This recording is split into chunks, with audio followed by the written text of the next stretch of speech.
नमस्कार सभी को। दोस्तों, गौतम भाई अडानी को दुनिया कुछ भी कह ले, भारत में भी उनके ऊपर बहुत आरोप लगते हैं। लेकिन लाख बुराइयों के बावजूद एक ही इंसान ऐसा है जो मुंबई की दलाल स्ट्रीट से लेके अमेरिका की वॉल स्ट्रीट तक सबको हिलाने का दम रखता है। लेकिन जब अडानी ग्रुप पर मुसीबत आती है तो उसका सारा बोझ रिटेल इन्वेस्टर को, हमको और आपको झेलना पड़ता है। और उसी बोझ का असर आज एक बार फिर से दिखा है, जब भारतीय शेयर बाजार में अडानी ग्रुप के निवेशकों के लिए नॉर्मल सा फ्राइडे ब्लैक फ्राइडे में बदल गया। ग्रुप की फ्लैगशिप कंपनी अडानी इंटरप्राइजेस के शेयर 11% गिर गए, तो वहीं अडानी ग्रीन एनर्जी और अडानी एनर्जी सॉल्यूशन में 14% से ज्यादा की भारी गिरावट देखी गई है। यानी कि महज कुछ घंटों के भीतर अडानी ग्रुप की मार्केट कैप से लगभग $15 बिलियन की रकम साफ हो गई। अब सवाल यह है कि अडानी ग्रुप में अचानक से ऐसा क्या हो गया जो इसके निवेशक शेयर बेच के भागने लगे।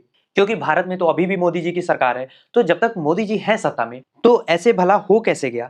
तो देखिए, इसका जवाब ये है कि भारत में कुछ नहीं हुआ है, सात समुंदर पार अमेरिका के न्यूयॉर्क शहर से झटका आया है, जिसका असर यहाँ इंडिया में महसूस किया जा रहा है। जैसे हमारे यहाँ पे सेबी है जो शेयर मार्केट को रेगुलेट करती है, वैसे वहां पे यानी कि अमेरिका में एसईसी है, सिक्योरिटी एंड एक्सचेंज कमीशन। उसने एक ऐसा कानूनी दांव चलाया है जिससे अडानी ग्रुप बुरी तरीके से घिर चुका है।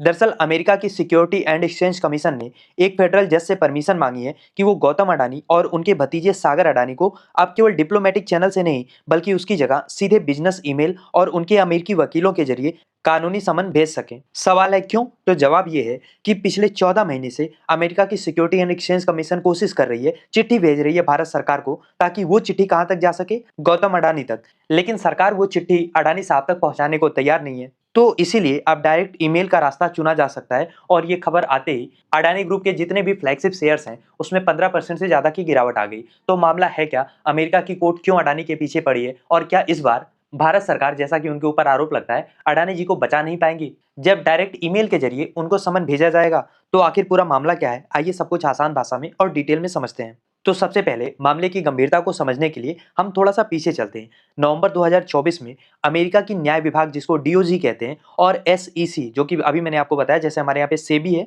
उनके यहाँ पे एसईसी है, उन्होंने एक सीरियस आरोप लगाया अडानी के ऊपर। आरोप यह है कि अडानी ग्रुप के अधिकारियों ने 2020 से लेकर 2024 के बीच में जो भारतीय सरकारी अधिकारी हैं उनको लगभग $265 मिलियन यानी कि करीब 2200 करोड़ रुपए की रिश्वत देने की योजना बनाई। और मकसद क्या था? मकसद था सोलर पावर के बड़े ठेके को हासिल करना, जिससे कंपनी को अगले 20 सालों में लगभग $2 बिलियन से ज्यादा का मुनाफा हो सकता था। अब अमेरिका का कहना यह है कि जब अडानी ग्रुप ने अमेरिकी निवेशकों से पैसे जुटाए तो उन्होंने इन इलीगल गतिविधियों को छिपाया और एंटी करप्शन नीतियों को लेकर झूठे दावे किए। यानी मोटा मोटा ये कहें कि झूठ बोल के, धोखा देके अडानी ग्रुप ने अमेरिकी निवेशकों का पैसा हासिल किया, ऐसा अमेरिका की सिक्योरिटी एंड एक्सचेंज कमीशन का आरोप है। यानी अडानी जी ने केवल भारतीय अफसरों को रिश्वत नहीं खिलाई, क्योंकि अगर मामला केवल इतना होता तो हमारे यहाँ तो इसके लिए कोई आवाज भी नहीं उठाता, मुकदमे की तो बात बहुत दूर है। लेकिन यहाँ पे मामला फंस रहा है सिक्योरिटी फ्रॉड का और अमेरिकी निवेशकों के साथ धोखाधड़ी का। अब यहाँ पे मामला ये फंस रहा है कि केस चल रहा है अमेरिका में, अडानी जी हैं भारत में। तो जब भी कोई विदेशी एजेंसी किसी भारतीय नागरिक को समन भेजना चाहती है तो उसे हेग कन्वेंशन का पालन करना होता है। और इसके तहत ये समन डायरेक्ट उस पर्सन को नहीं भेजा जाता है, वो भेजा जाता है भारत की लॉ मिनिस्ट्री को, और वो उसे आगे उस व्यक्ति को सर्व करता है जिसको समन भेजना होता है। अब एसईसी का दावा यह है कि उन्होंने फरवरी 2025 से लेकर अब तक कई बार कोशिश की है, लेकिन भारत सरकार ने हर बार कोई ना कोई टेक्निकल कारण देके इस समन को अडानी जी तक पहुंचाया ही नहीं। और 21 जनवरी को दायर अपनी ताजा याचिका में एसईसी ने न्यूयॉर्क की कोर्ट को बताया कि भारत सरकार ने उनके अनुरोध को 2 बार खारिज कर दिया। और खारिज करने के लिए भारत के लॉ मिनिस्ट्री ने जो तर्क दिया है ना, कि आप सुनेंगे तो आप भी कहेंगे कि वाह मोदी जी वाह। देखिए, मंत्रालय ने कहा कि जो अमेरिका ने दस्तावेज भेजा यानी कि समन भेजा, उसमें डिजिटल साइन तो है, लेकिन इंक से, स्याही से हस्ताक्षर नहीं है और ना ही उस पे कोई आधिकारिक मुहर है। लेकिन एसईसी ने अपनी याचिका में इसकी भी पोल खोल दी। उन्होंने कोर्ट को बताया कि पिछले कई सालों में भारत ने उनके द्वारा भेजे गए ऐसे सैकड़ों समन को स्वीकार किया है जिसपे केवल डिजिटल साइन थे और मुहर भी नहीं थी। लेकिन जब बात अडानी जी की आ रही है तो इनको डिजिटल साइन भी चाहिए, उसके ऊपर इनको स्याही वाली साइन भी चाहिए, अलग से एक सील भी चाहिए। तो चलो ये सब भी ठीक है, लेकिन मेरी दिलचस्पी अब ये जानने में हो रही है कि शंकराचार्य जी को जो नोटिस दिया गया था, पता नहीं उसमें केवल डिजिटल साइन था कि केवल इंक से साइन था या दोनों साइन था, सील लगी थी कि नहीं, ये सारी चीजें प्रॉपरली चेक होनी चाहिए। क्योंकि अब हमारी भारत सरकार इन चीजों पे इतना गौर फरमा रही है तो ये जरूरी भी है ना। लेकिन इतना ही जरूरी नहीं है। एसईसी ने यह भी बताया कि भारत के लॉ मिनिस्ट्री ने दिसंबर 2025 में यहां तक कह दिया कि एसईसी के पास हेग कन्वेंशन के तहत समन भेजने का अधिकार ही नहीं है, तो फिर सारा विवाद ही खत्म। जब आपके पास अधिकार ही नहीं है तो आप कैसे भेज रहे हो? जैसे शंकराचार्य और योगी जी में विवाद हो रहा है ना, तो योगी सरकार कह रही है कि आपके पास तो शंकराचार्य होने का प्रमाण ही नहीं है, तो आपको शंकराचार्य की तरह क्यों ट्रीट करें? लो, सारा बवाल ही खत्म। तो हमारे सरकार के पास बहुत सारे शॉर्टकट होते हैं और देश के अंदर तो ये प्रॉपरली काम करता है, मामला फंस जाता है देश के बाहर।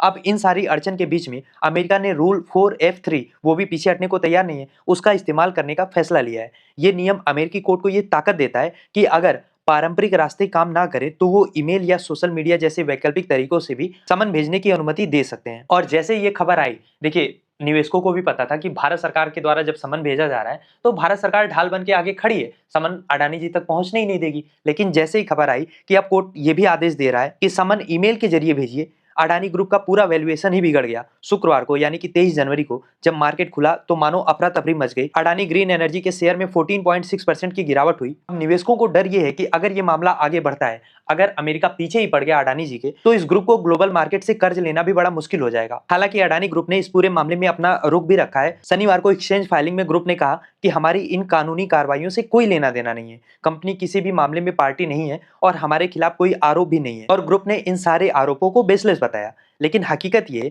कि भले ही कंपनी इस आरोप में पार्टी ना हो, कंपनी के ऊपर आरोप ना हो, लेकिन कंपनी के चेयरमैन गौतम अडानी और उनके भतीजे सागर अडानी पर व्यक्तिगत तौर पे तो आरोप है। उन्हीं को तो इनफैक्ट आरोपी बनाया भी जा रहा है, उन्हीं को समन भेजा भी जा रहा है। और एसईसी ने कोर्ट में ये दावा किया है कि उनके पास 100 से ज्यादा ऐसे दस्तावेज हैं जो दिखाते हैं कि सागर अडानी ने रिश्वतखोरी की साजिश के दौरान अपने कॉर्पोरेट ईमेल का इस्तेमाल किया था। और यही नहीं, गौतम अडानी का जो ईमेल सेबी के पास रजिस्टर है वो भी एक्टिव है। तो इसीलिए एसईसी की दलील ये है कि जिसके ऊपर आरोप लगा है उसको केस की पूरी जानकारी है, वो सार्वजनिक रूप से बयान दे रहा है, भले ही आरोप को बेसलेस बता रहा है, लेकिन कम से कम अडानी ग्रुप को पता तो है कि क्या चल रहा है। और उनके अमेरिकी वकील पहले से ही अमेरिका की कोर्ट में सक्रिय हैं, तो ईमेल के जरिए उनको नोटिस भेजा जा सकता है। ये पूरा न्याय संगत होगा।